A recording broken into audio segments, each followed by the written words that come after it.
Oh my goodness. Welcome everybody to Wrestleview Live number 101. What a week of wrestling. What a month of what a year for wrestling. We're going to talk about probably the biggest story. I would say I thought that COVID was probably the biggest story to happen to wrestling since the purchase of WCW and ECW. But this surpasses it, even surpasses the purchase of WCW and WWE. Vince McMahon has voluntarily stepped aside for now as the WWE Chairman and CEO, leaving his daughter as the interim CEO and chairwoman of WWE, Stephanie McMahon. Oh my God. This is an incredible story. I cannot believe it's happening. I got with me Nemer. I got with me Jerome Island. How you guys doing tonight? Good. How are you? Swell. Just swell. Yeah. Yes. Doing good. Doing good. We got a lot of stuff to get to. What a week, like you said. What a 48 hours. It's actually outrageous, like the way it's all kind of come together. Wall Street Journal. I gotta turn my Wi-Fi off. That's what's going on here. But the Wall Street Journal publishes a piece just a few days ago that Vince McMahon is under investigation by the WWE Board of Directors over allegations of a secret hush money pact of $3 million to a paralegal that he had hired in 2019. Started her at a salary of $100,000, and then the more she slept with him, the more she made. And then he allegedly passed her off to John Laurinaitis, who is, by the way, the father-in-law. I mean, the stepfather of Nikki and Brie Bella, WWE Hall of Famers. Yeah. Father-in-law of Daniel Bryan, or Bryan Danielson. I'm like Jim Ross. I always call him Daniel Bryan now. Almost father-in-law of John Cena. We know how that ended. And it's just gotten murkier from there. They have. The board has been investigating this since April, and they have since uncovered more non-disclosure agreements. We don't know what those entail. We don't know what happened and how old those are, how long they've been going on. But needless to say, this is a story that has absolutely shaken the wrestling world to its core. Vince McMahon, who I thought, even though he's 76 years old. That's it. 76 years old. I thought that he would be taken out of that job in a body bag. And today he has voluntarily stepped aside. We're going to talk more about what it means with him stepping aside and the role that he has left Stephanie McMahon in and all that good stuff. But Roy, let's get your first reactions to this when this news broke earlier today. Yeah, I was as shocked as anyone. I wasn't, I was a baby when the whole steroid trial happened 30 years ago now.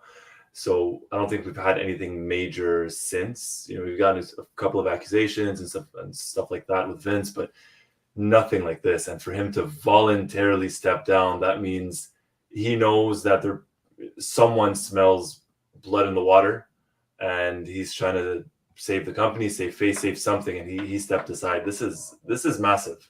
It is as big as anything that hit wrestling in the ring or outside of the ring the past 30 years at least. Yeah, since that steroid trial, and Dark Side of the Ring did an excellent coverage of that whole entire thing, and even got a rare interview from WWE lawyer Jerry McDevitt. McDevitt earlier this year was talking about how he's getting ready to retire. Oh, I've done all I can. I've done some great things. He's got one more big case, and that is getting Vince McMahon off of this. And I shouldn't say get Vince McMahon off, but he's going to have to pull the biggest rabbit out of the biggest hat, or the smallest hat, rather. He did with the steroid trial. My God, it's like, oh, and then Josh Batwell also makes a point that Kevin Dunn, longtime WWE director, has been accused of insider trading, but that may or may not be true. I think people want that to be true, but it is actually true that Stephanie and Kevin Dunn don't get along at all. So this will be an interesting conundrum to see what happens of with that relationship. But oh my God, Jerome, what were your thoughts on this? You've been covering this story.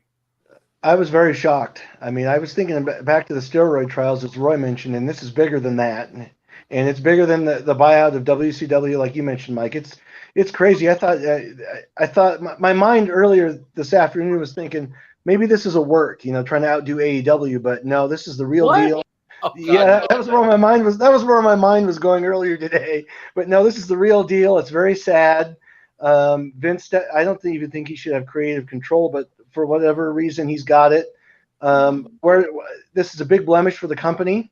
How it affects them going forward, time will tell.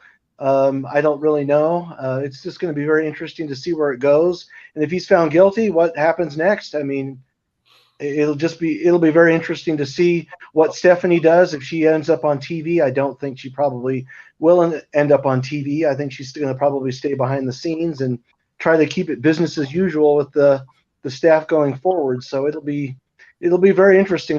This isn't over yet, and there's more news, I'm sure, coming in the days ahead. Indeed, there is.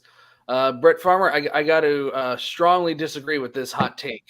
This is not a social media created monster. This was on the front page of the New York Times. This was on the front page of their website, and this is spread all around the country. They even had Dave Meltzer on CNN today from his hoard. I mean his office.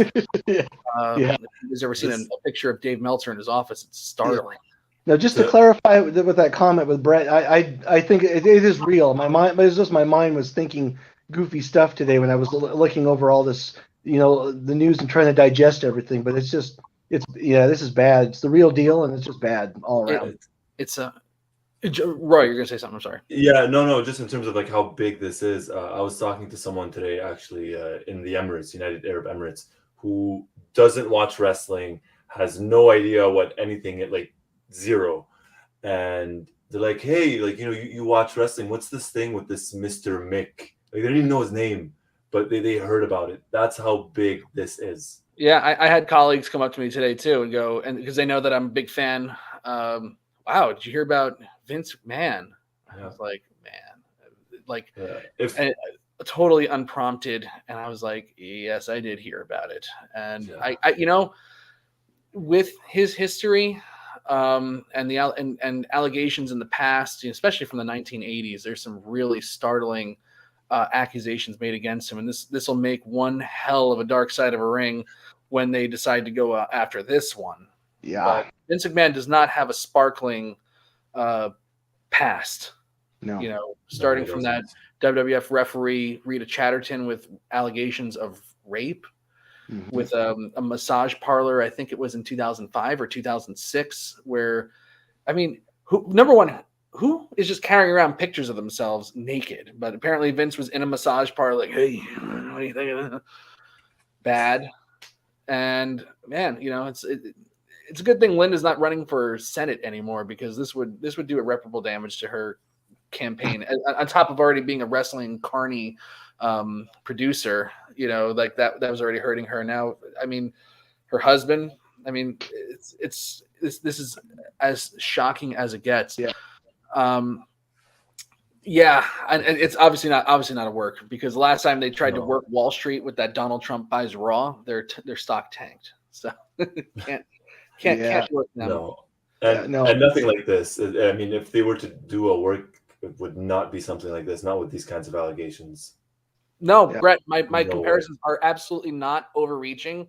If you don't think this is a big story, this is one of the biggest stories to happen to wrestling in since Vince took over. You're insane. I'm sorry. That is not absolutely.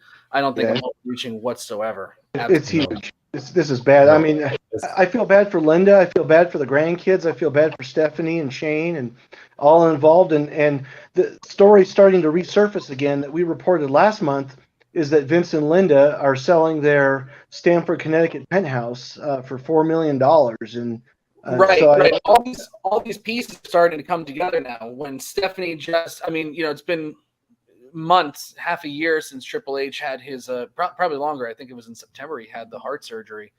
So about 9 months had passed, and she steps away from her role. I mean, she was on the WWE board of directors. She would have been involved in investigating her father. So they were already putting the pieces in place for that, selling of their homes, that. I mean, that is pretty startling. It sounds like they're getting ready to start splitting assets. I don't want to make, speculation on their marriage. That's their personal business. That's not really a big deal, but the big deal is for, shareholders. The big deal is for wrestling fans in general. And probably the worst news that come out of the entire day, with the news that Vince McMahon is stepping down as WWE Chairman and CEO. The worst news that came from today is that he's retaining his position as WWE Head of Creative. Yeah, why? Why? So nothing's going to change. That's the whole thing. I mean, obviously, from a company standpoint, a lot's changing. But as a viewer, like you said, Mike, as a fan, we're still going to get the same product. Vince is still going to be very much involved, and anyone who thinks otherwise probably a bit delusional, unfortunately. Right. I hate to break it to you, but now, actually, truly shocking news was that he decided to come out on SmackDown tonight. What were your thoughts when he said that he was going to come out on the SmackDown, Roy? Because you were going to cover the show. I personally thought he was going to come out and pull Brett Kavanaugh or Donald Trump, where it's like, oh, they're after me. This is a witch hunt. Oh, my God, this is terrible. I'm innocent. This is terrible. They're trying to ruin my life. What did you think was going to happen? I thought the same thing. When I read that he was going to be on SmackDown tonight, and they said he was going to be in character, and then other reports were like, no, he's not going to be in character. He's going to be out of character. He's going to be Vince McMahon. I thought, okay, this is either going to be a disaster and just a big ratings ploy, or they got something up their sleeve that we don't know about, and he's going to say something. And it ended up being a 48-second speech, a 42-second speech, quoting the WWE signature of then, now, forever, and more importantly, together. And that got a lot of people pissed.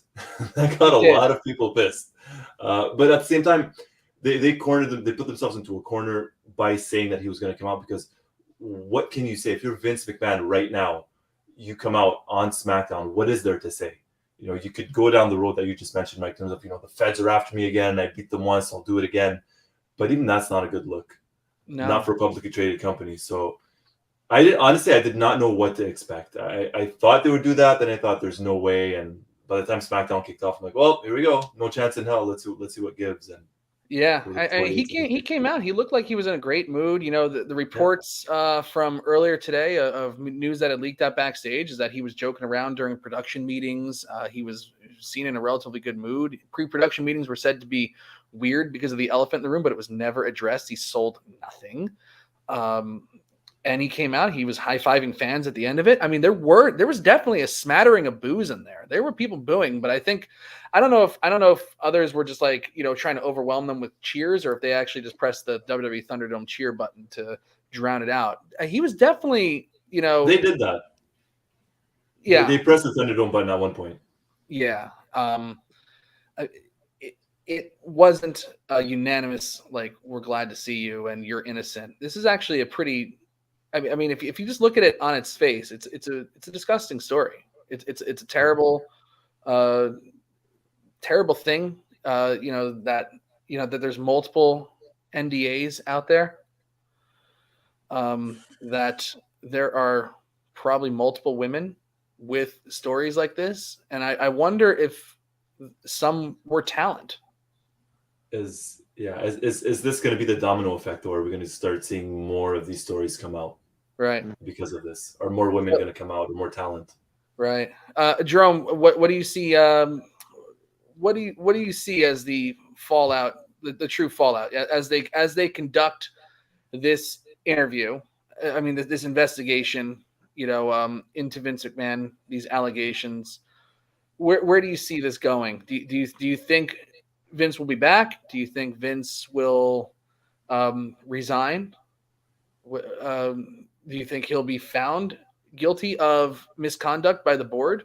I mean, because really, I guess at the heart of what they're investigating is, did he use company money to do it? But as more stuff gets uncovered, will his reputation publicly, which has never been wonderful, and I think he's kind of lived on that, slapping papers out of the hands of that guy on HBO and Bob Costas' crazy interviews. Can he survive this now in an era of Me Too, We Too, and a different society than it was 20 years ago? What do you think is going to happen here? So if he used company money, I think he'll be done. If he used his own money, I think it'll still be bad either way. And I don't think if they find that he used his own money, if they found that out, I think he'll probably be maybe with the company, but in some smaller role, like maybe he is now with creative, but not in the chairman CEO position. John Laurinaitis. We can't forget about him. What a slime ball, part of the cover up. He should be gone too. I mean, it's just disgusting. And I think he's definitely going to be the fall guy, just like that doctor Zahorian was for the steroid trial. He's the next Zahorian, I think. Right. Yeah. And I think Stephanie's got a really hard job ahead of her trying to save face with the company, because I mean, is this going to affect attendance? And it might.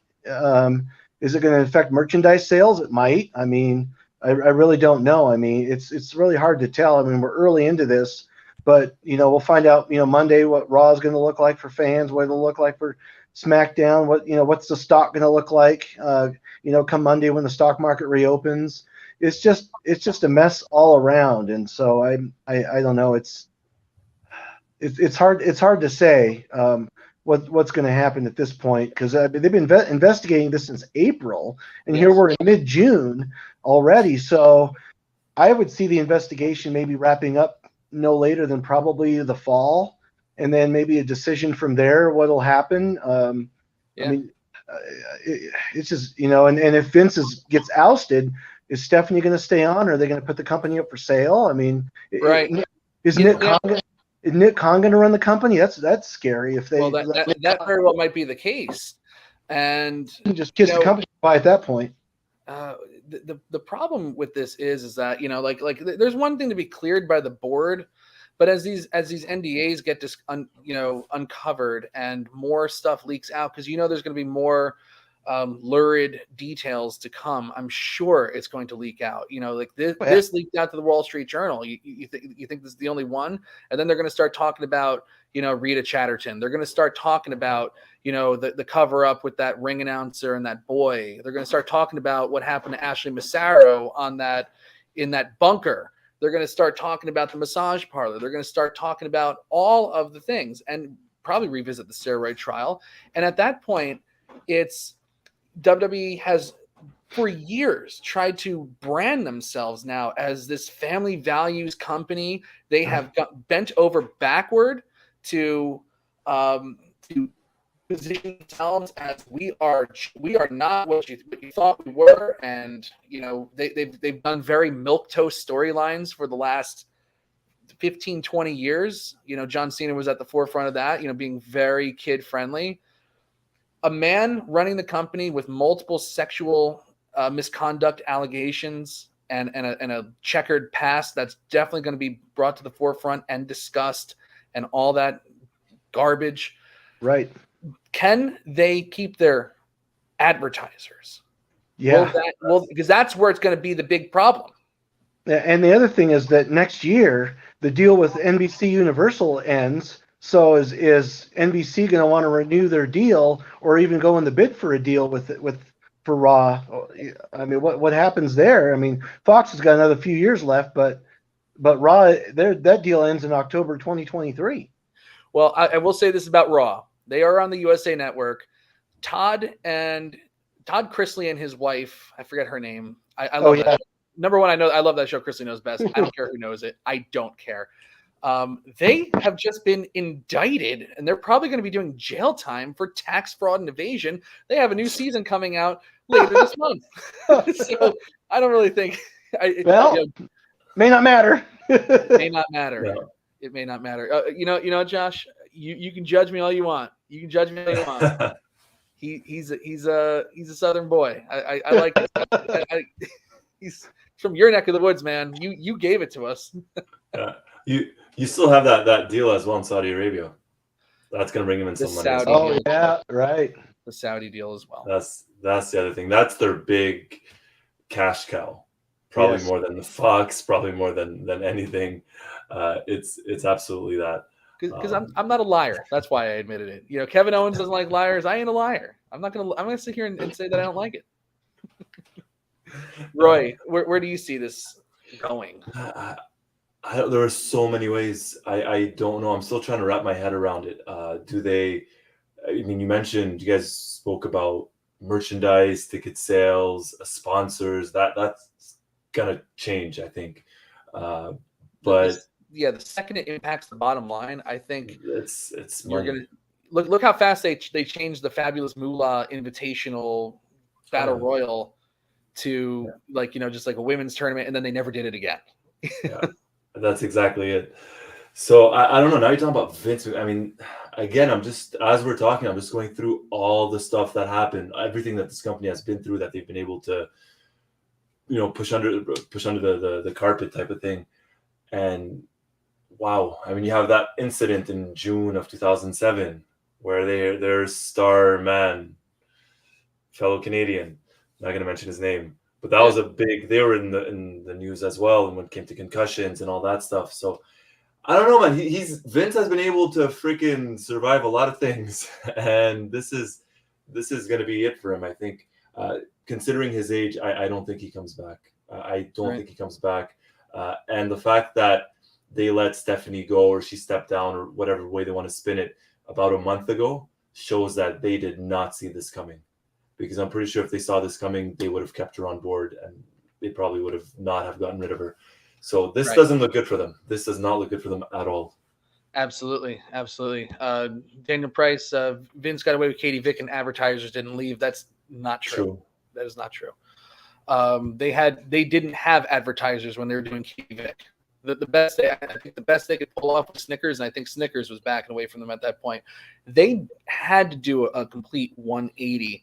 That's when they started getting you started noticing that they were getting sponsored by Zales and they started getting more movie sponsorships from major studios, more candy companies, more soft drink companies started sponsoring matches, the progressive SmackDown hit of the night. That doesn't happen if they don't make a concerted effort to become family friendly. And I'm sorry, in 2002, their biggest sponsor was probably Stacker 2. And we all know how Stacker 2 ended up, killing a lot of people and hurting a lot of hearts. And Josh, also Netflix zombie movies. Don't forget that. And also don't forget there was some egg thing in November, from another Netflix movie with The Rock or something like that. That was horrible when that happened. No, he didn't survive these things. Those big angles, the reason why you don't see them anymore is because those, even though we talk about them and they're still, funny to look at, decades later, those were killing their company. In their hottest period, they were losing money hand over fist in some cases in terms of advertising revenue. So that's not a sustainable model. So I'm sorry, it's just not accurate to say that. No. And now, I mean, they were advertising, oddly enough or funny enough, John Cena in 2 weeks, their biggest baby face of the past, I don't know how many decades. I don't know how that's going to play out. Maybe. Well, John's. I have a feeling this is going to be like the night that Stone Cold walked out, and then they got The Rock just to come out and just please fly out, please. There's a lot of news going on this week. It's not just Vince McMahon. No. Randy Orton is probably out for the rest of this year and probably a good portion of next year, and he may never come back the same again. There was a lot of scuttlebutt, with Riddle's promo where a lot of people said, he was kind of talking about him tonight on SmackDown as if this was as if he was going to retire. I think there is a lot up in the air about Randy Orton and his back. And that directly affected SummerSlam plans as well as injuries to Cody Rhodes. I mean, the injury bug has hit wrestling as well. On top of the scandal, the injury bug, even CM Punk as AEW World Champion, they had an entire summer and probably fall booked around him as the champion, including hoping that they were going to sell some Forbidden Door tickets, and get some buzz based off of a match with him and whoever they're going to put him against. And all those guys went down. Randy Orton, I think, was penciled in. I mean, you don't do this thing with Riddle if Randy Orton's not penciled in for SummerSlam. Right. And now he's injured. And on top of the Vince thing, it's, time to bring back Brock. Yeah, we were just discussing this off air, Jerome and I. When Roman won tonight, there was about 8 minutes left in the show, and I look at my watch, like there's 8 minutes left. They're not just going to gloat and celebrate for 8 minutes, and then I think there's no way they're bringing back Brock Lesnar, like not so soon. But in case of emergency, always, yeah, and it works. The fans that got a pop. It works. Always. Yeah. Always. This is a matchup that they've been going to now for 7 years, I think. 7 years. They had their first WrestleMania match, and now they announced the last man standing at SummerSlam between those guys. It wasn't even announced on. They just announced it on social media. They put up a poster: Lesnar, Roman, last man standing. They're desperate, and they're gonna try and get to their show in Wales, the King. What is it? Battle of the Castle, whatever it's called. Clash at the Castle. Clash at the Castle. So I don't know. Their entire summer plan got completely destroyed, like you mentioned, Mike, out the window. Yeah, and really startling news about Randy Orton. It's like he had shoulder issues early in his career, but then he started doing something with his conditioning and how he works out, and he really has kind of avoided major catastrophe for better part of, I would say, the last couple of years. Yeah. Other than I think that time when Brock Lesnar concussed him at that SummerSlam and that ill-fated angle where he was potatoing him for real so they could draw blood rather than blading. I don't know how blading is less barbaric than actually punching a man full force in the head and elbowing him in the head trying to draw blood. But whatever, other than that, he's escaped, and he's been taking those big bumps almost every single match on the top rope superplexes and things like that. So I guess it's had a toll on him. Yeah, he's ballet. Yeah, no, it's not. And he spoke about that a couple of months back. There was an interview with Ariel Helwani, and he said, my back because of the RKO and this and that, and he said the whole COVID thing helped him. It helps him physically, mentally, but I mean, you're doing it for 20 years. You just said it, Mike. It's not ballet. No, not ballet. And he's got to be is he early 40s? Randy's in his early 40s, right? I think he's 42. If I'm not mistaken. Randy in 2004 was the youngest, became the undisputed champion, right? The youngest of all time. He was 24 at the time, 24, 25. Yes, so he's 42. No, Yeah. 42, there you go, Yeah. So that adds up. But these are big stories that are just dropping this week, And that's excluding the Jeff Hardy stuff. That's excluding the Jeff Hardy stuff, that's excluding the Sasha Banks stuff. Banks stuff as well. Yeah. Who knows what's gonna come out tomorrow in the land of wrestling. I don't know. Sasha gets released, shows up in AEW in 90 days and badmouths Vince in the WWE. That's how I see it. I shudder to think. There's so much about Sasha Banks. A couple of days ago, Raj from Wrestling Inc. Said that she was gone, and then it came out that she wasn't gone. She even came out herself and said that I'm not gone. Then rumors were that her lawyers are working on it, and then during SmackDown tonight, it came out that she is reportedly indeed released again. Now it's official, but until she says it now at this point, you almost can't believe anything that you hear. Right. I'm looking up. I just typed in Sasha Banks and. Sean Ross Sapp, from Fightful saying that A lot of very well-connected people are saying that she's been released. At least one talent, one big name backstage. Believe it. WWE hasn't confirmed yet. Yeah. So, I mean, with everything going on right now, I don't think we're going to confirm it. Yeah. No. When they do, I'll believe it. But I mean, that is also pretty big news. She's of all the people they've tried to build, she's one of the most successful ones they've done. I'm not a fan of the person.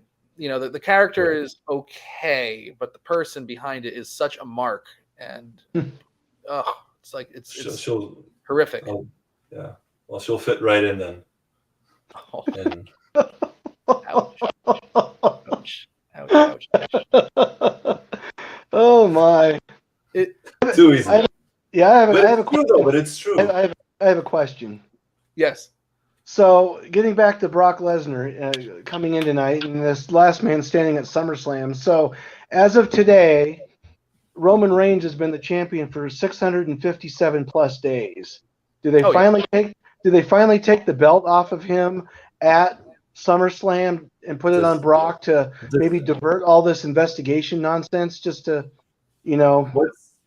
What's the record? I know CM Punk holds it, but and I know we're pretty close to it. Roman is the record for modern day. Yeah. He overtook CM Punk. He overtook CM Punk. I'm surprised. Then I'm surprised they did not pull the trigger tonight. Yeah, I was hoping they'd pull the trigger tonight and put it on Riddle. My mind again was hoping to have Riddle do a heel turn, like a double turn, and Riddle join the bloodline and Roman get kicked out to do something crazy. But I knew that wasn't going to happen. It was just my wishful thinking of trying to do something. I just want to see him do something crazy, just to do it. But yeah. Yeah, I mean, this has been going on since September of 2020. No, I'm sorry, end of August 2020. End of August, because they had that 2 years. pay-per-view the week after SummerSlam, which was insane. I still can't believe they did that. So it's been quite some time that he's been champion. Yeah.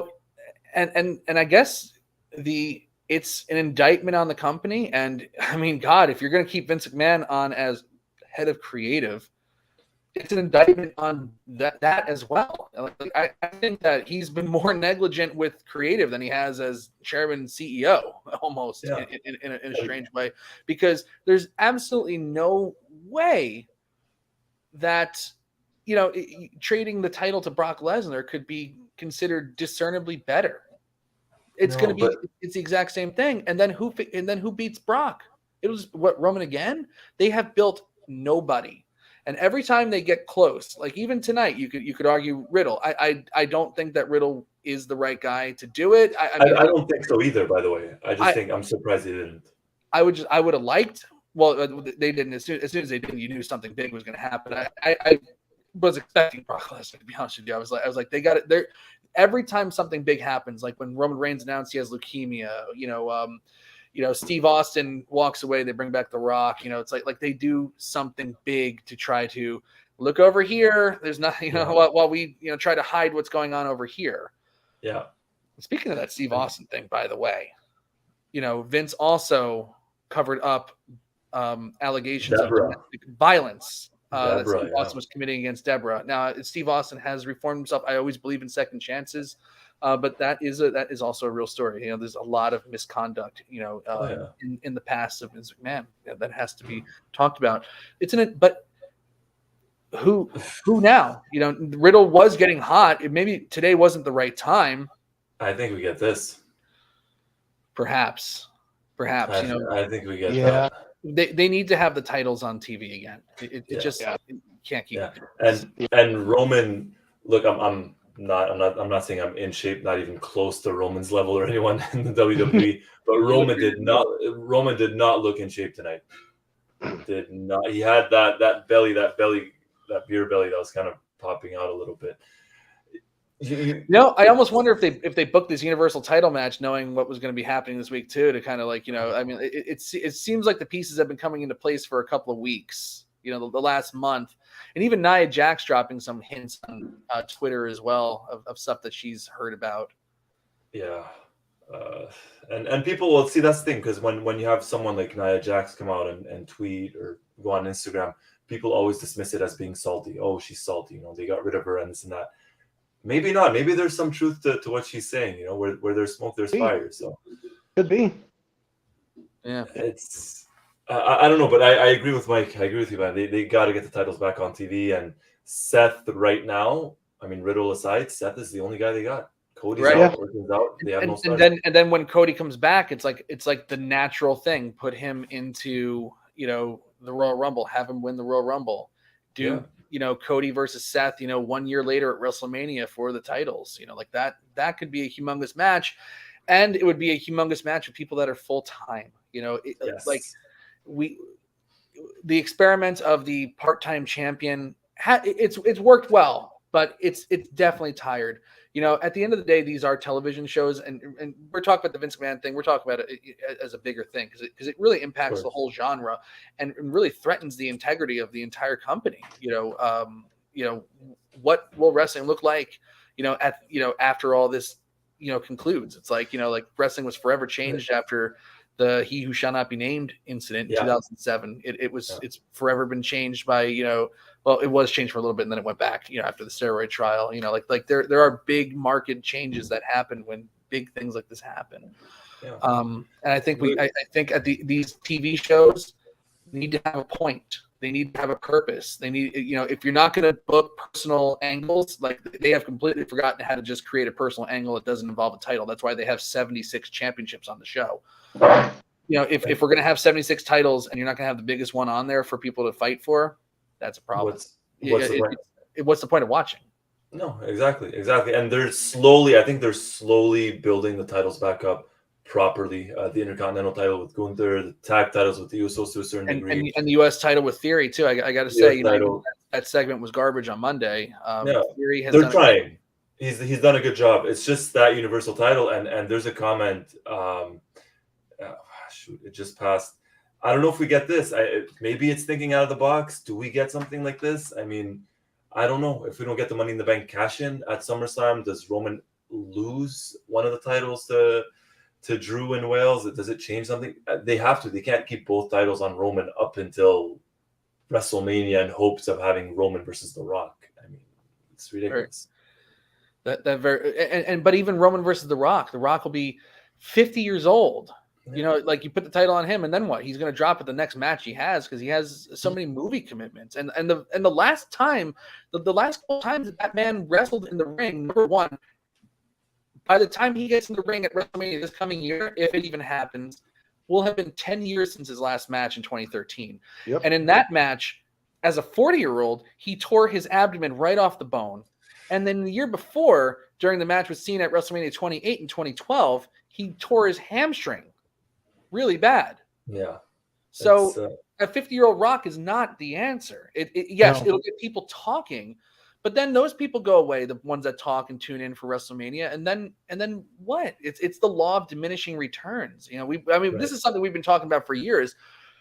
But, you know, as we talk about, you know, a WWE potentially without Vince McMahon, what is he leaving behind? This is a mess. It's a mess. And I don't see anybody. I'm sorry. You know, I've checked out NXT 2.0 a few times. There is nobody in the pipeline. And if they think Gable Steveson is going to be it, did you see him at WrestleMania? Greener than grass. Not even just the green. The personality of my curtains. Oh, yeah. It's not looking good. They have more because they're automatic. Yeah. It's the future in that sense. The future is not looking good. The present is. I mean, they're barely keeping afloat in that sense in terms of creating stars. You could argue the best thing they have right now in terms of a young talent is an Austin Theory and just Theory and Riddle, and that's it. Right. I mean, and they're gearing up Theory right now on social media. They have him posing with John Cena's U.S. title, the spinner belt, and the thing. And he kind of mentioned John Cena on Raw. You know that they're going to send Theory out there to be squashed by John Cena. So what is that going to do for him? I mean, yes, I get it. He's kind of like a comedy heel right now, and eventually he'll eventually get serious again, I guess. But you know, if they are going to make him a major league draw and a major league guy, they got to, you know. They're gonna. Is Chad Gable busy? He's the guy. Can you imagine him coming out as John Cena does like a rap or something like that with the sheesh? That'd be great. That'd be great. They're pushing. They push so many talents for like 2-3 weeks or even a month, and then they just suddenly stop. Right. And he's one of them. Chad Gable is one of them. I'm not saying make him, world champion, but if you give him the United States title, he could be gold. That would work so well. I'm not saying it's not working well with Theory right now, but like you said, Cena's going to come out. He's going to give him the attitude adjustment, the AA, whatever they call it, the FU. The five-knuckle shuffle. Five-knuckle shuffle to Theory. It's going to get a pop. Great, perfect. That's it. Everyone's happy. And then what? And I'll be honest, credit to every single person on that roster because they are constantly given a lot of garbage. Let's say a lot of garbage storylines. And to be honest, the pay-per-views, they've knocked them out of the park. This, at least for the past year or so, they've done so well on pay-per-views, and it can't be easy to be motivated. Well, like I said, it's not an indictment on the talent. It's an indictment on Vince and his creative vision. Absolutely. The creative vision that he promised that he would step back from and let Eric Bischoff and Paul Heyman take the reins, and he'll just overlook the bigger things and not get caught in the minutia. Well, he's back in it again at 76, and man, it feels like a 76-year-old is booking this show sometimes. Yeah. Like things are just dropped and forgotten, probably because he actually has forgotten them. I mean, I'm not tipping my hand about politics, but it's not really working out great with an 80-year-old president, let alone a 76-year-old freaking Vince McMahon running a billion-dollar company. Oh my God. No, Like, look, it's not ageist, but essentially, you got to know when to hold him and when to fold him. He was past his prime 10 years ago, 10 years ago, yeah, 15 years ago. When he was booking God, to face Shawn Michaels, it's like, oh my God, we're grasping for straws here. Yeah. And there was a whole limo incident. He got into the limo and it exploded. I mean, right. I don't know what you're thinking with that. It's. They've done such a poor job in booking talent, so bad that one of their commentators on SmackDown is better on the mic and has a better personality in terms of Pat McAfee than 90% of the roster. More fire, more passion. People like him because he's real. Yeah, and you could tell he's having fun out there, and you could tell the talent at times they're doing a good job, and it's not easy. But you could tell sometimes when they're not having fun, when they're not enjoying it. And I can't. I would say that's 90% of the show. I would say it's 90% people. And I can't blame them. Like Ali having cut like those horrible scripted promos when he really wanted. Just let him go. Have a shoot interview. Like do a pipe bomb, whatever. Maybe he'll get over. He's not the guy that they want, but sometimes you don't get to choose. Who gets over. And go with the hot hand. They hardly ever do that. Yeah, it's so frustrating to watch. It's been years and years and years of this, and now look, we're at Brock Lesnar versus Roman Reigns again. This isn't the first time this will have main evented SummerSlam either. Let alone multiple WrestleManias. So, for the love of God, can we please? It's ridiculous. Find somebody. And AJ Styles isn't the answer. He's 45 years old. Yeah, we need somebody young. And I'm sorry, Braun Breaker is not the answer here. He might be good one day, but they've already sidelined. Go with the legacy, the thing that people know. Steiner, like get the hardcore fans on him first, and when they start cheering him, the casuals will start cheering because they believe in the lineage and all that stuff. It's like, what are we doing here? Of course. I'm sorry, I'm talking too much. No, absolutely not. No, you're spot on. I'm so mad about it. That's why.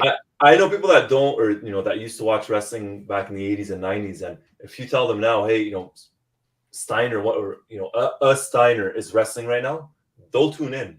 They'll tune in just because it's a Steiner. I grew up watching them. I'm gonna watch him just to see how he is. They're not even going with that. And the worst part is, you have him at the Hall of Fame with the Steiner brothers. Yes, exactly. It makes no sense. It makes no sense. It's laughable. It's laughable. Yeah. And then even like the Rock's daughter got like some BS WWE branded name. It's like I mean I don't know what you would call her. What you call like the Rockette or something like that. But like something that where like maybe she comes out as like Danica Maivia or something like that, but just keep like the family name so people like that matters to some people. Like that might make the difference in their career. That might make the difference between them just being like, oh, mid-card ceiling to like, oh, this is somebody we can build something around. We'll never know if they keep picking around these stupid names. Like they're just hard. They want to trademark everything. They want to brand everything. I get it. They're a merchandising company at the end of the day, but I'm giving you free advice here. Like this. And the best storyline. Yeah, it is the truth. It is the truth. And the best storyline they've had since WrestleMania has involved Seth Rollins and Cody Rhodes. One guy that they've built very well in Seth, and one guy that they had no clue what to do with 10 years ago or whatever it was. Came back, branded himself, made a name for himself. Good for him. I'll be honest, I was never his biggest fan, but I respect the hell out of him. And worked out a sweetheart deal. Yeah, and he was able to do that. And you know what? The matches delivered, him and Seth, very good matches. Right. Extremely good matches. And the storylines made sense. And Roy, why do you like the Cody Rhodes so much now? Because he's not cutting those BS promos. It feels real. It feels real. It feels real as it is. The guy came out the night after WrestleMania, cuts a promo right from the heart about being back and his father and the WWE Championship picture of him and that he never won the title and he wants to do this for his family and he's crying and God damn it, I believed in it. It's like it believed in it in a way that I haven't believed in a WWE storyline, in a while. That wasn't like something for the title that Paul Heyman made me believe in. Yeah, it's like it was refreshing. And those promos, those back and forths with him and Seth Rollins, like they felt personal, they felt real. Like I've said this before, like when I've covered AEW for Josh every now and then or whatever it is. I remember one time I was covering Dynamite, and they had Nyla Rose come out and cut a promo on her own, and she cut the promo. It wasn't great. It wasn't great at all. But I would rather listen to 20 promos like that on a show that Nyla Rose did, because she was out there thinking for herself and trying to develop a character and come up with, with a hook and just go off of bullet points. I'd rather that, because that felt more authentic than, some 20-minute diatribe at the beginning of Raw or at the beginning of SmackDown. It's like, that's the difference, like people being characters and people playing something. It's like I get it's a TV show and they're acting anyway, but the best characters of the in wrestling, like they always thought they could reinvent the wheel with this genre. We don't need faces and heels anymore. We'll just have everybody be a shade of gray. That didn't work. You don't know who to root for. Why would I tune in and watch? I don't really care. Exactly. And now it's like, God, I don't know. He's been around for 15 years. I still don't know who Dolph Ziggler is or why I should care about him. He's a good wrestler. Great. What else? Yeah. How have they developed the Dolph Ziggler character over the last 15 years, other than making him a blatant Shawn Michaels ripoff at his best? Yeah. Well, Shawn Michaels and Billy Gunn. Right. Yes. Yeah. He did look like Billy Gunn when he first came in. Especially. Shawn Michaels and Billy Gunn. And someone. Yeah. Man, and that's the thing. You just named Ziggler and Sheamus. Both are, towards maybe the tail end of their careers. Ziggler, a great athlete, very charismatic. They could have done something with him. They did not know what to do with him. Sheamus, another guy. Sheamus won the title, 10, 12 years ago now? The World Heavyweight title? Yeah. What have they done with him since? They had him feud against Jeff Hardy in a bar, and they had him against Drew McIntyre a bunch of times this year, and that was about it. Right. All right. Now they have him in some. What was the Brawling Brutes? The Brawling Brutes. Yeah. Manchester Fight Club, whatever it is. It's like, God, like I don't really care. It's and it's a shame because he's a great performer. I want to see more from these guys. Of course, I'm not seeing it. You know. And they tried pushing him. They pushed Sheamus right before the pandemic, and then during the pandemic, he came back for like 3-4 SmackDowns in a row. He was just squashing people. Then they had him feud with Jeff, and that was it. He hasn't done anything since. This is a guy that can deliver, has delivered in the past. Right. And they attempted to build around him in 2012. They attempted to make him the guy on SmackDown. I remember I was covering the show at the time, and I wanted to be a fan of Sheamus. I wanted to believe in him. His matches were always great, but they had him come out and cut those milquetoast promos as a face and telling, my Uncle Arnie and this and that. It's like, what the hell are we talking about? And then they did the same thing with Drew McIntyre, who was one of their organically hot hands the most organic hot hand that they built, in the last couple of years. That was a great face. And then they crushed him when he started doing that, Scottish bullshit, the Loch Ness Monster came out and, touched me and gave me this sword. And what the hell? What is going on? How did you ruin Drew McIntyre? And they did it. Yeah. Someone who carried the company during the pandemic, after the pandemic, had a WrestleMania match with Bobby Lashley. And then after that didn't he feuded with freaking Jinder Mahal. Oh, yes, he did. Jinder Mahal.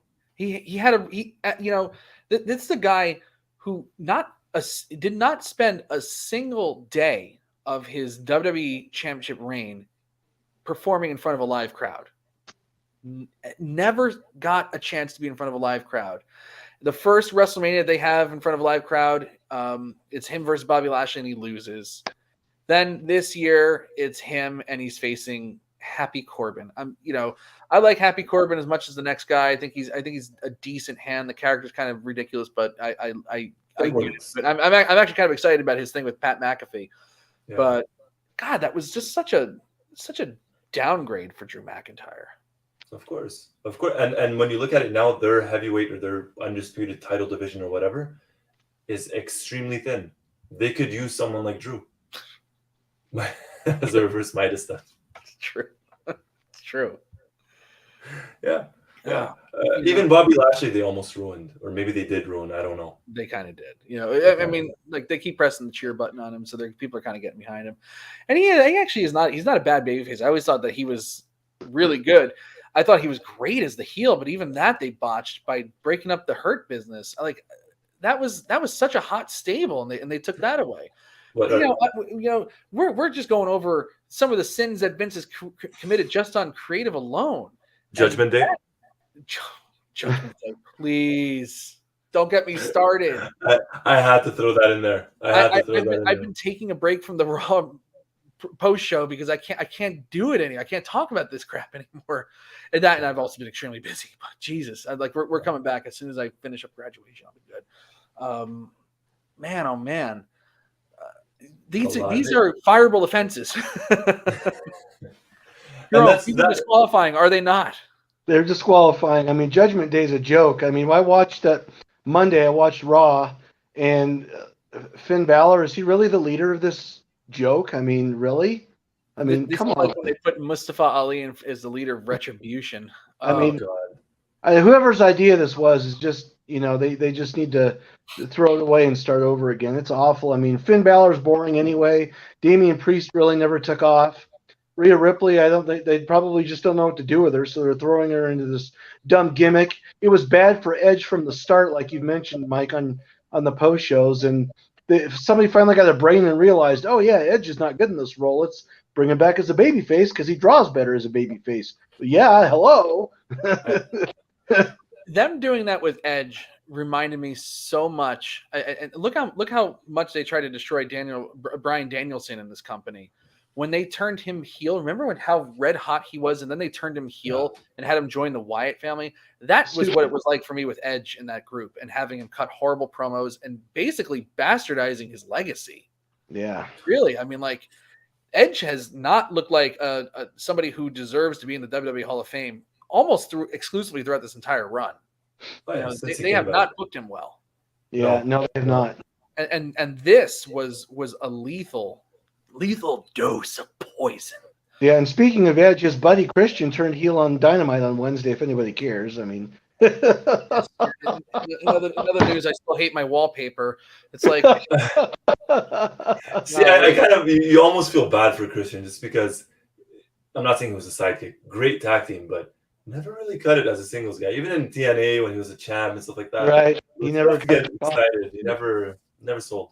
Jerome, we talked about this with Josh on the AEW Double or Nothing review. Yeah. Christian, it's startling to think that they actually built him and put him into a main event at All Out, and to see what he's doing now. I mean, he's never going to be that guy. I don't think he is. I think, you give it a chance, see what happens, but he's just not going to be.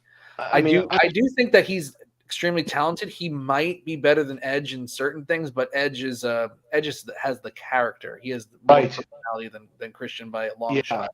Right. I've never really been a fan of Christian, but Edge has got more personality, and he's been more of I think he was more of a draw between the two of them. And I remember when I was driving to where was I going? I think I was going somewhere in Tennessee. We were doing a road trip in 2018, and I had on a couple of that's when I used to like to listen to Something Wrestle with Bruce Pritchard. I like that. And I forget, I don't know what show he was talking about. I just put some on an endless loop. It was like a 12-13 hour drive. And he goes, Vince McMahon just hated Christian. He hated him. He thought, my God, he's ugly.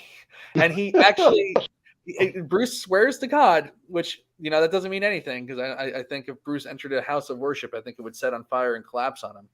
But he claimed that Vince wanted Christian to wear one of those those people that wear the green jumpsuits and then you can kind of edit them out of background. He wanted him to wear a blue mask on his head so they could edit his head out or put a blur over his face. He actually wanted to do a storyline where they made him wear something like that because he couldn't stand his face. Edge, sometimes Edge being the better looking guy, that has also benefited him. I guess. I mean, I don't know how we got to this point, but it's not like Christian is an ugly guy. I don't think, anyways. I don't think he's an ugly guy. I don't think he's ugly, but overblown. I mean, all right, but I don't know. But Vince is Vince. Vince is Vince. Yeah, that's a problem. Vince is Vince, and let's do we really even get into talking about his promo tonight? I mean, we talked. I talked about what I thought was going to happen, but what happened was actually very, very short. Roy, you had mentioned it. There was a 48-second promo essentially where he quotes the "then, now, forever together." Yeah, then, now, forever, and more importantly, together.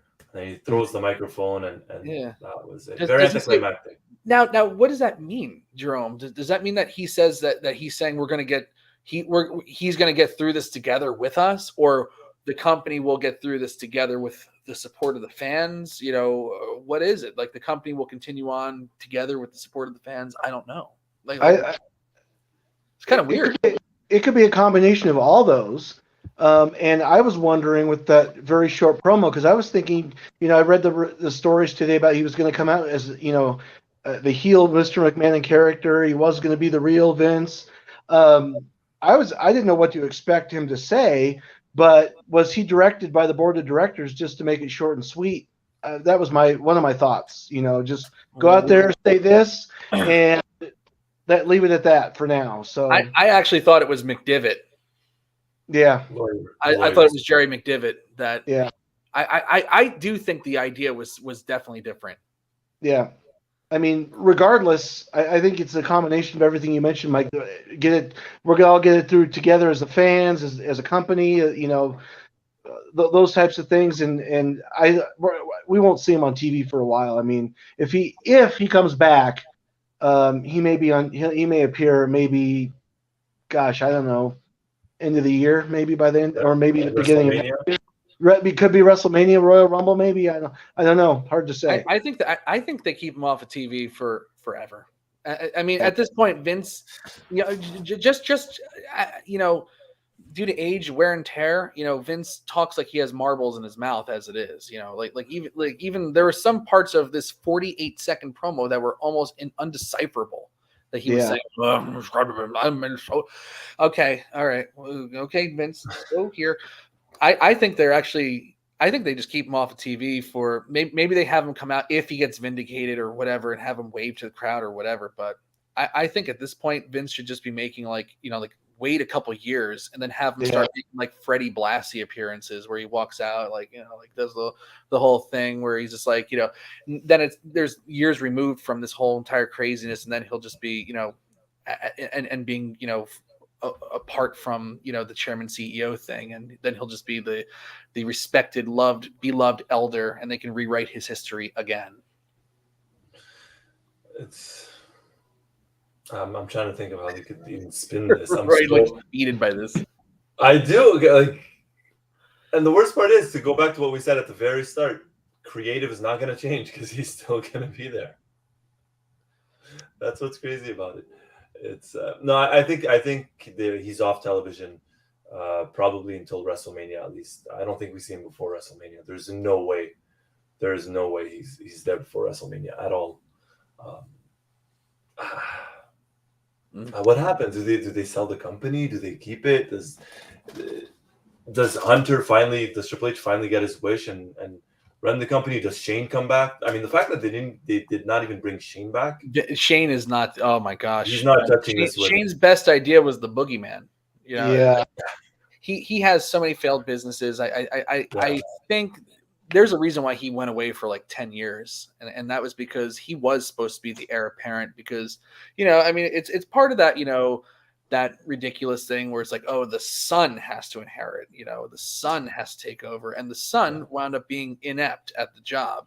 Stephanie is a formidable businesswoman. She is, I mean, she has been at the forefront of getting these advertisers to come on and, buy into this company. She is the perfect person to do this. I think if you sell this company to a bigger company like Amazon or Disney or whatever, I don't think it'll ever be what it truly could be if somebody from the wrestling business isn't at the helm of it. And even though they've tried so hard to wash the stink of the bingo halls with old people smoking cigars in the front row and this horrible, sideshow atmosphere, they've worked hard to distance themselves from that. In fact, I think they think of themselves as like a drama show that just happens to have a wrestling ring. It's not, they don't look at themselves as a wrestling product, but they still need somebody who knows the wrestling business at the helm of it, because the only people that can ever truly understand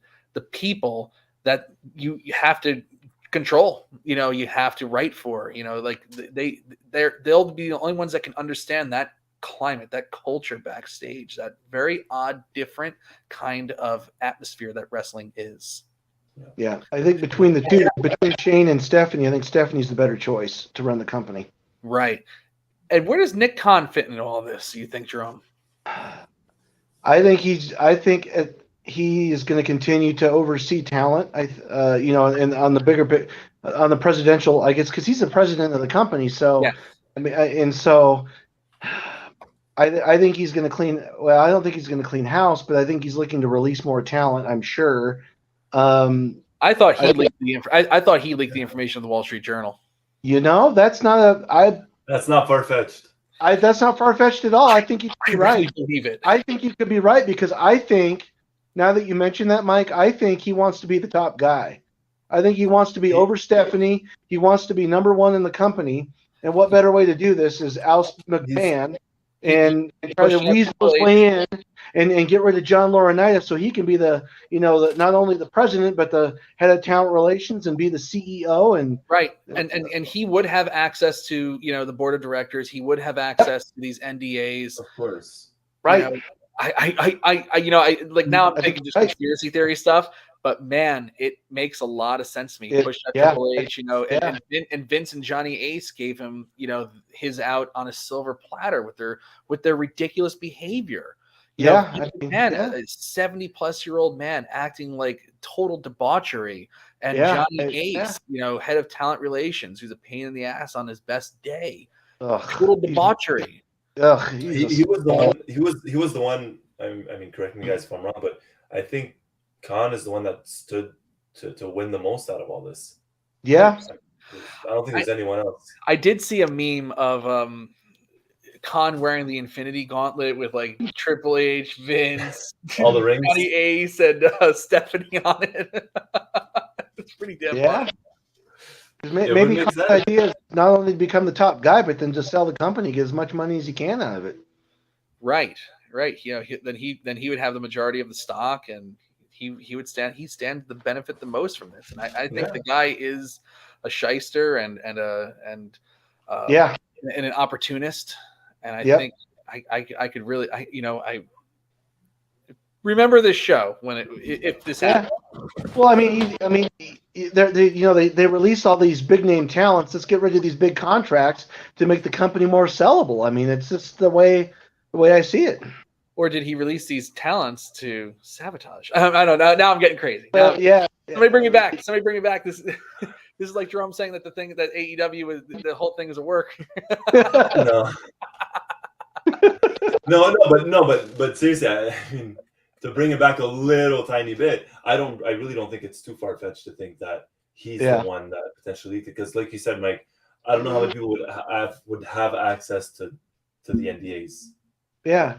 Well, Laurinaitis does too, but I don't see Laurinaitis being right. Yeah, but Laurinaitis is going to be the one that's going to take the fall. He has Laurinaitis is the one who stands to lose the most. The most, exactly. So he's not the one that leaked it. Vince obviously didn't. Yeah. And obviously they've been very careful. I mean, it's been since April, but at a certain point, I mean, also, the Wall Street Journal is an investigative newspaper. They're not idiots. As they keep making all these moves, these little things they're doing. It starts off with them, selling some stock, to get some money. There was stock sold in April. Who knows if that was the stuff that Vince was selling that stock to. Maybe what if he sells stock every time he has to make somebody pay money to somebody to sign an NDA? Who knows? Now, there's a lot of investigating needs to be done here. But selling stock, and then it's, Stephanie steps aside, and, there's veiled tweets from former talents, and then there's, they're selling their mansions, and then all of a sudden this pops up. It's kind of the drama outside of the ring is more interesting than the drama inside the ring. Right. Yeah. Right. Yep. Tells you a lot about the state of WWE right now. Yeah. And before Linda says anything. I think Linda's going to be like Hillary Clinton. It's like where she has the cheating husband, and it's the victim. It becomes a marriage of convenience. They just use each other to maintain their power. Together they're more powerful, but they don't love each other. It's a marriage of convenience. I wonder if we get Vince on trial saying, "I did not have sexual relations with that woman." I wonder if we get that. I'd like to see Kevin Dunn, if this insider trading thing is even true, with his bucket. He's like, "Oh, I didn't know you can't advance information before selling stock." Like, that would be pretty good. I still remember the shoot interview with Paul Bearer. He's like, great stuff. I want to see what comes up with this. What comes out of this attorney investigation. That attorneys that are investigating for that fiduciary, wrongdoings, and see where that goes, or if it even gains any traction. I really don't know. It'll probably go the same way that those lawyers that were investigating the Saudi Arabia thing in October 2019 went. It's just a lot of bluster. There's people trying to be opportunists and get their names on. Those people are no better than ambulance chasers. Yeah. But maybe they every now and then they do procure something that's usable. So I'd be very interested in that. Other news with we kind of briefly mentioned Jeff Hardy, but how many chances? I mean, at this point, the Hardy boys. I think Tony Khan does have more scruples than Vince, so he, that very well might be the end of Jeff Hardy in AEW. But maybe WWE brings the Hardys back and has them face the Usos. They all have just about the same amount of DUIs now, and they get rewarded every time.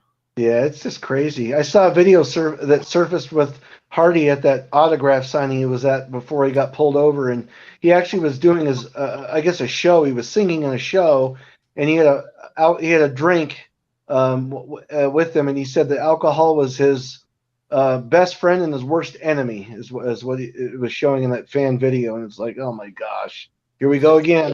It's really sad. Actually, he was on his way. It came out today that I got a chance to report on. It was, he had said when he got pulled over, "I'm going for a brain scan." He actually was going for a brain scan, and after the Double or Nothing match, I even kind of mentioned that he looked kind of sluggish in the match in our review. Yeah, he did.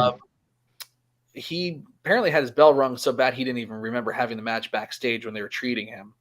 Yeah, and they were, apparently there have been some memory lapses, since he's been in AEW, that they said you you should get a brain scan. I'm not making excuses for him, but a person who struggles with addiction, when they feel the world closing in on them, they go back to Old Faithful, and he was on his way to go to get a brain scan, doesn't know what his life's going to be like. It's a tragic story. It's a tragic. He's got a wife. He's got children.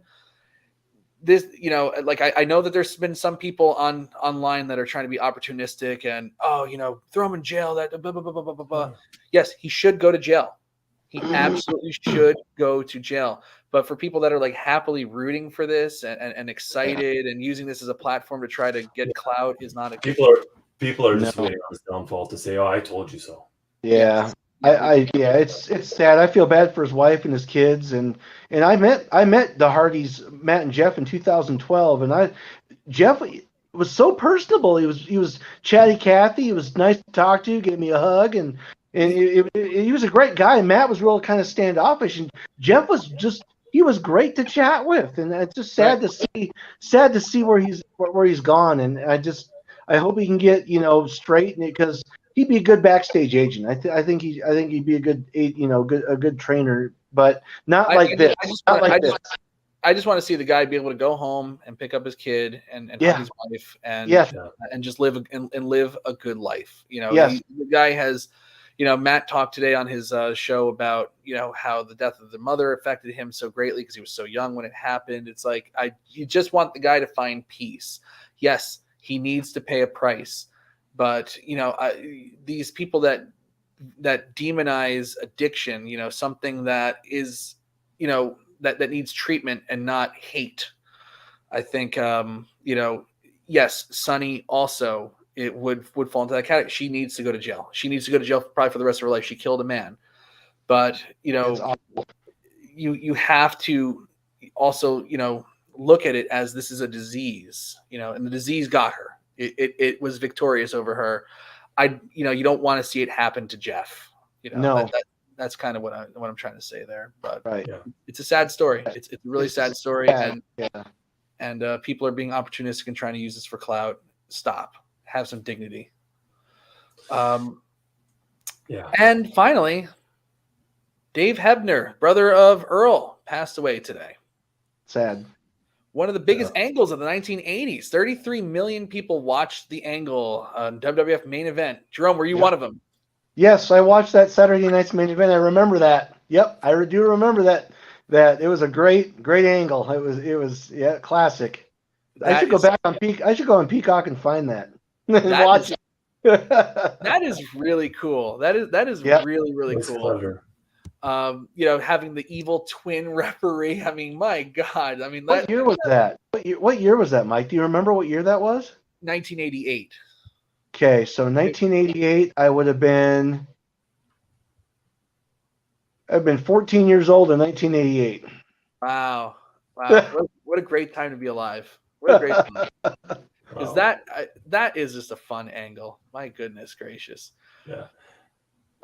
Roy, you're too young for Dave Hebner. I wasn't born yet in '88. That's how young. That's how young I was. I wasn't even a year old when the angle happened. How about I wasn't born yet. Yeah, I know the story. I've seen it before, but I wasn't around when that happened. But it was one of those. I mean, that's the word, fun, and you don't see those kinds of stories anymore. Those kinds of storylines or those little segments, let's say. You don't see those anymore. And I mean, he was still relatively young, 76, 78? 73. He had 73, sorry. Disease, and had apparently been battling dementia as well. It's sad, and our thoughts and prayers go out to his identical twin brother Earl and the rest of the family. But man, we have had a loaded show. There's been a lot of news. I'm just looking at this tweet right now. Over the last 3 weeks, we've had Double or Nothing. We've had all the MJF drama, real and then shoot. We've had the Cody Rhodes injury, including the incredible match at Hell in a Cell that will go down as one of the all-time great matches. I really do believe that. The CM Punk injury and the title vacation. Having an interim champion, the Bryan Danielson injury, that freak accident, the Randy Orton injury, back surgery, potentially out for the rest of the year. could be career altering. The Sasha Banks rumors, is she done? She might be done tonight for all we know. I know Jerome and Wrestleview will have more of that, if and when those rumors are confirmed. The Vince McMahon investigation, Vince McMahon stepping down as CEO. My goodness gracious. 12 things. It's crazy. It's been a crazy right. Jerome, how do you have any hair? Yeah. I have very little, but what's left? I may not have any after this weekend and next week. Oh crazy. My God. Then the crazy thing with this Vince stuff is it's just getting started. Yeah, this is the tip of the iceberg. Yeah, 100% right. That old saying that beep has not hit the fan yet. Not yet. I think it's just the tip of the iceberg. I think you are 100% accurate in saying that. I think this is good. I think, Jerome, you're right where this might be. I think it even might be a conservative estimate to say that it will end in the fall. I think it could probably be longer, as this investigation continues and more comes out, and does an eventual settlement happen to get Vince out altogether? Like what does that look like? Or do they vindicate him? And how do you rehab that image after it gets totally dragged through the mud in an era where this is a death sentence for a regular CEO? And I think because this is still like, wrestling, professional wrestling is still the redheaded stepchild of entertainment. He's gotten away with a lot of stuff in the past because people are like, well, it's wrestling, it's white trash, right? This is a $1 billion company. Yeah. Publicly traded on, I don't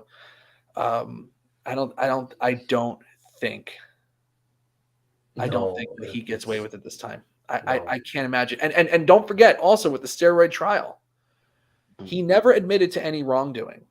He's already admitted to, the affairs and all that stuff. But does he now get embroiled in using company funds or does more, lurid details come out? He has admitted to something here. Something disqualifying for most CEOs. Yeah. Oh, easily.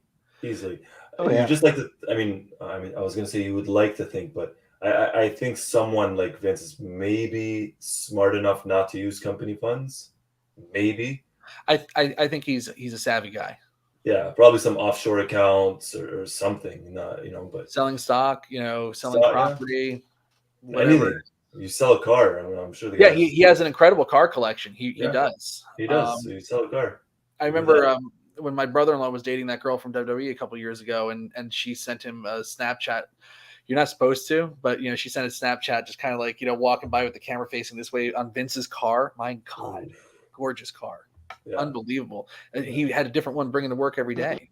$1 billion, right? He was a billionaire. They played that character for a while. 100%. He was a billionaire, and he, I don't know. It's. We didn't even mention the Owen Hart thing as well. That was a whole other issue as well. Oh my God, yes.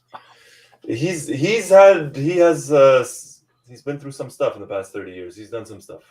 Right. There was one more thing that I was just going to mention, and now it's going to really bug me because I'm not going to remember it. There was like one more point that I had to make, but I'm not going to get it. Somebody else start talking so I can start thinking. No. Well, is Stephanie? Do they stick with Steph now at this point?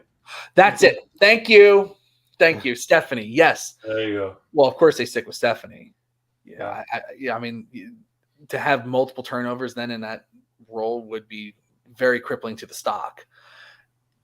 I think she's going to be great, but is this a Pyrrhic victory? Like, is Stephanie just a shadow puppet for Vince McMahon? Jerome, I'll go with you first. Could be. She could be. I don't know. I was thinking, the first thing I thought of was Nick Khan. How can I get rid of Stephanie? But yeah, I think they'll stick with Stephanie for the foreseeable future.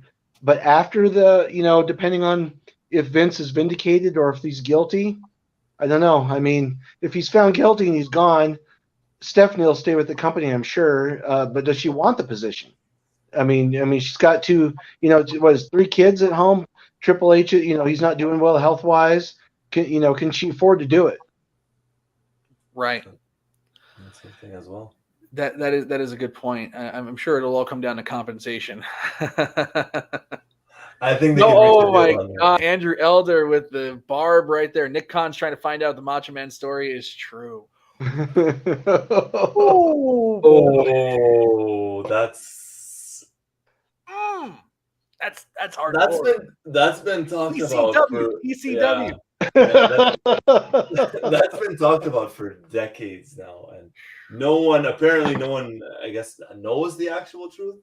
Yeah, as just speculation, but I personally, I can see like, okay, so like the Yankees are doing great, by the way, 8 in a row, big wins. I know they just beat up on the Blue Jays tonight, but Red Sox. I know you're a Red Sox guy too. Yeah. Oh yeah, that hasn't been pretty either. No.